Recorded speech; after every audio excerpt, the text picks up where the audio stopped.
السلام علیکم ورحمۃ اللہ تعالی وبرکاتہ۔ ناظرین کرام، میں امید کرتا ہوں کہ آپ تمام بھائی بہن خیر و عافیت سے ہوں گے۔ میرے پیارے دوستو، میرے بھائیوں، میرے عزیزوں، میرے ساتھیوں، استقبال ہے آپ کا ہمارے یوٹیوب چینل پر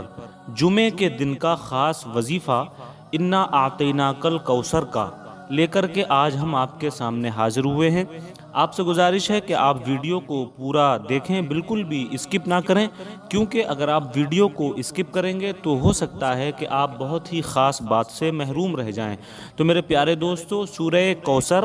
قرآن مجید کی سب سے چھوٹی سورت ہے، 30ویں پارے میں ہے، عما یتساءلون کے پارے میں۔ اگر آپ حضرات اس کو دیکھیں گے تو قرآن کی سب سے چھوٹی سورت دکھائی دیتی ہے، لیکن یہ اتنی پاورفل ہے، اتنی طاقتور سورت ہے کہ اس سورت کے بارے میں کتابوں میں فضائل بھرے پڑے ہیں۔ اس سورت سے لوگ نہ جانے کتنے فائدے اٹھاتے ہیں، لیکن جس کو اس کی حقیقت معلوم ہوتی ہے وہ اس سے جو ہے فائدہ اٹھا سکتا ہے۔ تو اسی میں سے کچھ باتیں میں آج آپ کے سامنے بتانے جا رہا ہوں، کیونکہ جمعے کا دن جو ہے یہ سارے دنوں کا سردار مانا جاتا ہے، اور جمعے کے دن کو بہت زیادہ اہمیت اور فضیلت حاصل ہے سارے دنوں کے اوپر۔ اللہ رب العزت نے جمعے کے دن کو بڑی فضیلت بخشی ہے۔ تو میرے دوستو، جو لوگ اپنی غریبی سے اور مفلسی سے پریشان رہتے ہیں، تنگ دستی سے پریشان رہتے ہیں، جیب خالی رہتی ہے، گھر میں پریشانیاں رہتی ہیں، مصیبتیں رہتی ہیں، کاروبار نہیں چلتا، بزنس نہیں چلتا ہے، کسی بھائی کے پاس روزگار ہی نہیں ہے، خالی گھوم رہے ہیں، کوئی بھائی جو ہیں وہ ڈگریاں لے کر خالی گھوم رہے ہیں، نوکری نہیں لگ پا رہی ہے، گھر میں لڑائیاں ہیں، فتنے ہیں، فساد ہیں، جھگڑے ہیں، اور دیگر لوگوں کو پریشانیاں آج کل جو ہے دیکھنے کو ملتی ہیں۔ تو انہی ساری پریشانیوں کا حل سب سے زیادہ خاص طور پر میں آج یہ وظیفہ جو آپ کو بتانے جا رہا ہوں، یہ دولت کے لیے اور عزت کے لیے اور شہرت کے لیے ہے۔ اگر آپ اس وظیفے کو پڑھیں گے تو اللہ تعالیٰ سورہ کوثر کی برکت سے اور اس وظیفے کی برکت سے آپ کو جو ہے دولت بھی عطا فرمائے گا، آپ کے رزق میں خیر و برکت عطا فرمائے گا، آپ کے کاروبار میں دن دونی رات چوگنی ترقی عطا فرمائے گا اللہ رب العزت، اور آپ کو مالدار فرما دے گا، آپ کو غنی کر دے گا، رزق کی تنگی دور ہو جائے گی، آپ کی مفلسی ختم ہو جائے گی، آپ کی غریبی ختم ہو جائے گی۔ دیکھتے ہی دیکھتے آپ حضرات سورہ کوثر کا وظیفہ پڑھنے کے بعد اس کے عجیب کمالات کو دیکھیں گے، اس کے عجیب و غریب حیران کن اس کے اثر انداز ہونے والی چیزوں کو آپ حضرات دیکھیں گے تو کیا دیکھیں گے کہ ایسی جگہ سے اللہ رب العزت آپ کو رزق عطا فرمائے گا، ایسی جگہ سے اللہ تعالیٰ آپ کو پیسہ اور دولت عطا فرمائے گا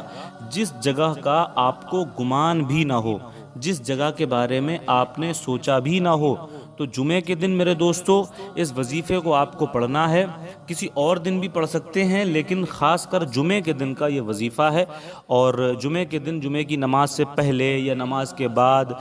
کسی بھی ٹائم آپ حضرات جو ہے پڑھ سکتے ہیں، صبح سے لے کر شام تک پورے دن کا آپ کے پاس ٹائم ہے، کسی بھی ٹائم آپ حضرات اس وظیفے کو پڑھ سکتے ہیں۔ اور جس کو سورہ کوثر یاد نہ ہو وہ قرآن کریم کو کھول کر دیکھ لے، 30ویں پارے میں سب سے آخر میں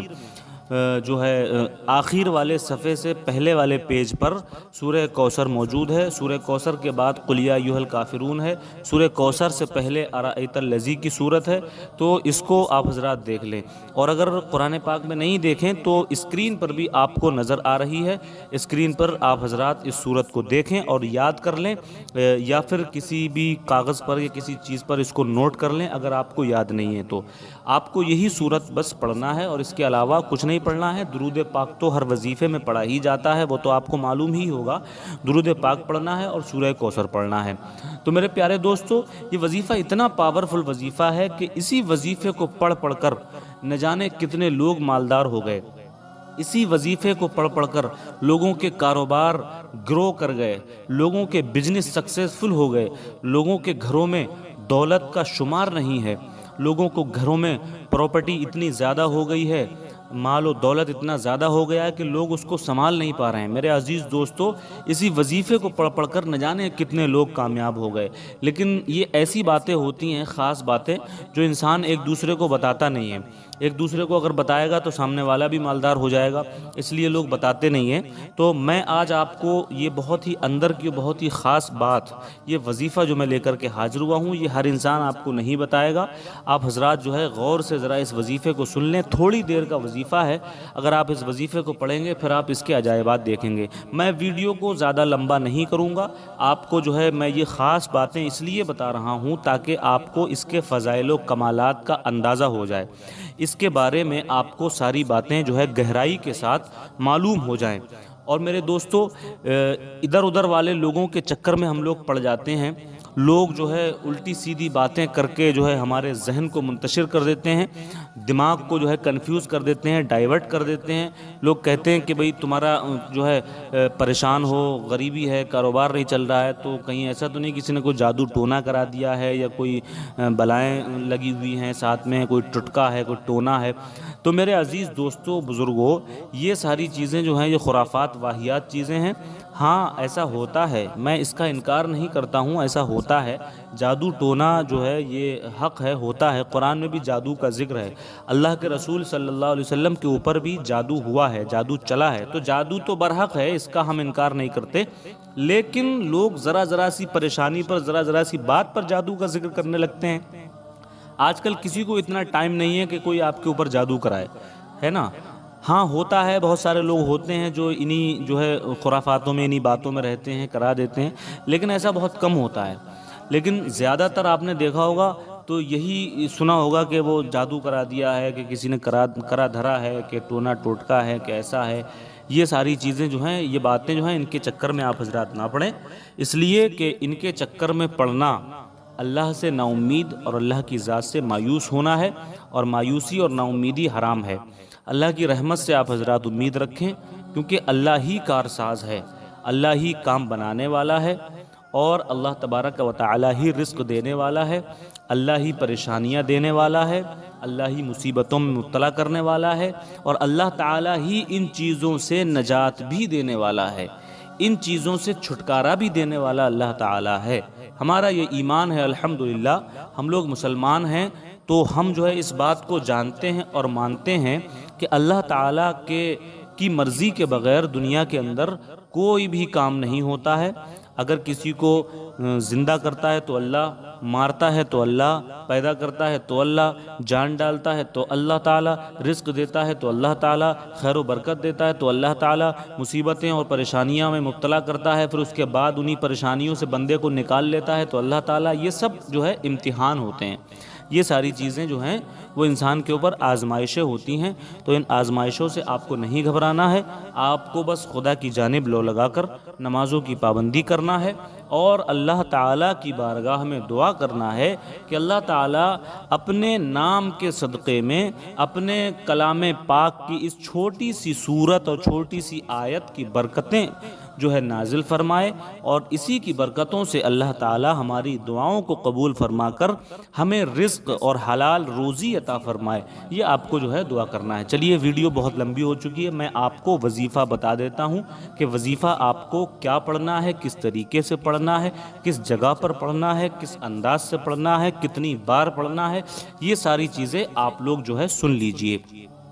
تو میرے دوستو، آپ کو کوئی خاص کام نہیں کرنا ہے، ٹھیک ہے؟ آپ کو صرف اتنا سا کرنا ہے کہ جمعے کے دن اس وظیفے کو فجر کی نماز سے لے کر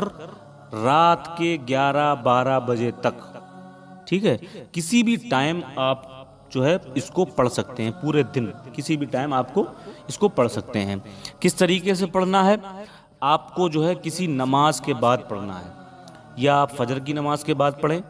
یا آپ ظہر کی نماز کے بعد پڑھیں، یعنی جمعے کے بعد،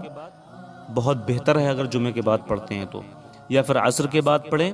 یا مغرب کے بعد پڑھیں، یا پھر عشاء کے بعد پڑھیں، اور رات کے 12 بجے سے پہلے اس کو مکمل کر دیں، ٹھیک ہے؟ پڑھنا کس طریقے سے ہے؟ نماز کے بعد جب آپ حضرات فارغ ہوں گے تو جس جگہ پر نماز پڑھی ہے آپ نے، اسی جگہ پر بیٹھے بیٹھے آپ کو سب سے پہلے تسبیح لے لینا ہے، تسبیح اپنے ہاتھ میں لے کر کے 7 مرتبہ درود ابراہیم پڑھنا ہے۔ درود ابراہیم جو نماز میں پڑھی جاتی ہے، اللہم صلی علی سیدنا و مولانا محمد کما صلیت علی ابراہیم وعلی آل سیدنا ابراہیم انکا حمید مجید اللہم بارک علی محمد کما بارکت علی ابراہیم وعلی آل ابراہیم انکا حمید مجید۔ جن لوگوں کو نہیں یاد ہے وہ یہ سرنل قرآن میں جو بچوں کا قاعدہ ہوتا ہے، یہ سرنل قرآن، اس قرآن میں آپ کو جو ہے یہ درود ابراہیم مل جائے گی، اس میں سے دیکھ کر یاد کر لیں یا اس کو سامنے رکھ کر پڑھ لیں، جیسا چاہیں ویسا کر لیں۔ پہلے 7 بار آپ کو درود ابراہیم پڑھنا ہے، گنبد خضرا کی جانب لو لگا کر۔ جب درود ابراہیم مکمل ہو جائے اس کے بعد آپ کو تسبیح لے لینی ہے۔ تسبیح پر آپ کو 313 مرتبہ سورہ کوثر پڑھنا ہے، انا اعطیناک الکوثر، یہ آپ کو 313 مرتبہ تسبیح کے دانوں پر پڑھنا ہے۔ جب یہ 313 مرتبہ مکمل ہو جائے گی اس کے بعد آخر میں پھر آپ کو 7 مرتبہ درود ابراہیم، پھر سے دوبارہ سے وہی درود پاک 7 مرتبہ پڑھنا ہے۔ اور اس وظیفے کے دوران جو ہے آپ اپنی لو بارگاہ خداوندی میں لگائیں اور اپنا دل و دماغ اپنے مقصد کی جانب رکھیں۔ جو آپ کے ذہن میں جو مقصد ہے، جس پریشانی میں آپ مبتلا ہیں، جس تنگ دستی میں آپ مبتلا ہیں، اگر آپ غریبی سے پریشان ہیں، غریبی میں مبتلا ہیں، مفلسی میں مبتلا ہیں، تو آپ حضرات اپنا جو ہے دھیان، اپنی توجہ، اپنا مقصد جو ہے وہ اپنے ذہن کے اندر بسا کر رکھیں، ٹھیک ہے۔ اگر آپ کو کوئی روزگار کی تلاش ہے تو وہ مقصد ذہن میں بسائیں، اگر آپ کو نوکری کی تلاش ہے تو وہ مقصد ذہن میں بسائیں، کاروبار میں برکت نہیں ہوتی ہے تو وہ مقصد ذہن میں بسائیں، جو چاہیں وہ مقصد آپ اپنا ذہن میں بسا کر کے اس وظیفے کو جب آپ حضرات مکمل پڑھ لیں تو پڑھنے کے بعد دونوں ہاتھوں کو اٹھا کر بارگاہ خداوندی میں اپنے خاص مقصد کے لیے دعا کریں کہ اللہ رب العزت، ہم نے یہ جو ورد کیا، یہ جو وظیفہ پڑھا، تو اپنے محبوب علیہ الصلاۃ والتسلیم کے توسل سے ہمارے اس مقصد میں ہمیں کامیابی و کامرانی عطا فرما دے، ہمیں اس مقصد میں جلد از جلد سرخرو فرما دے۔ یہ آپ حضرات کو اللہ تعالیٰ سے دعا کرنی ہے۔ آپ کا جو بھی مقصد ہوگا آپ اس مقصد کے لیے اللہ سے دعا کریں۔ تو جب آپ حضرات دعا کریں گے اللہ رب العزت سے، پھر آپ اس سورہ کوثر کے عجائبات کو دیکھیں گے کہ کتنے جلدی آپ کی دعا قبول ہوتی ہے۔ ذات باری تعالیٰ سے نا امید نہیں ہونا چاہیے۔ اللہ کی ذات بڑی کارساز، بڑی رحمان، بڑی مہربان، بڑی رحیم و کریم ذات ہے۔ وہ اپنے بندوں سے 70 ماؤں سے زیادہ محبت کرنے والی ذات ہے۔ آپ حضرات جب اپنے لو کو کعبۃ اللہ کی جانب لگائیں گے اور اپنے دونوں ہاتھوں کو خدا کی بارگاہ میں اٹھائیں گے تو مجھے یقین ہے، میرا ایمان بولتا ہے، میرا یقین کامل ہے کہ اللہ تعالیٰ آپ کی دعا کو رد نہیں فرمائے گا۔ اور اول آخر 7 بار درود پاک ہم نے اس لیے بتایا کہ درود پاک پڑھ کر جو دعا مانگی جاتی ہے وہ دعا اللہ کی بارگاہ میں قبول ہوتی ہے۔ بزرگوں نے فرمایا کہ بغیر درود پاک کے اگر کوئی دعا مانگی جائے تو وہ دعا آسمان و زمین کے درمیان معلق رہتی ہے، اور جو دعا درود پاک پڑھ کر مانگی جائے وہ باب اجابت سے ٹکرا جاتی ہے اور خدا کی بارگاہ میں مقبولیت کا شرف حاصل کر لیتی ہے۔ تو میرے عزیز دوستو اور بزرگوں، یہ وظیفہ جمعہ کے دن اگر آپ حضرات کریں گے تو آپ حضرات جملہ پریشانیوں سے، آفتوں سے، بلاؤں سے تو محفوظ ہو ہی جائیں گے، اس کے علاوہ آپ حضرات اپنے مقصد میں بھی کامیاب ہو جائیں گے۔ تو میرے عزیز دوستو اور بزرگوں، آپ حضرات مجھے اپنی دعاؤں میں یاد رکھیں۔ وظیفہ اگر آپ کو پسند آیا ہو تو میری ویڈیو کو لائک اینڈ شیئر کر دیں، میرے چینل کو سبسکرائب ضرور کر دیں تاکہ اسی طریقے کے وظائف آپ تک جو ہے پہنچتے رہیں، اور بیل آئیکن بھی پریس کر دیں تاکہ ہر آنے والی ویڈیو سب سے پہلے آپ تک پہنچ جائے، اور کمنٹ باکس میں اپنی رائے اور اپنا اظہار خیال ضرور پیش کریں۔ السلام علیکم ورحمۃ اللہ تعالی وبرکاتہ۔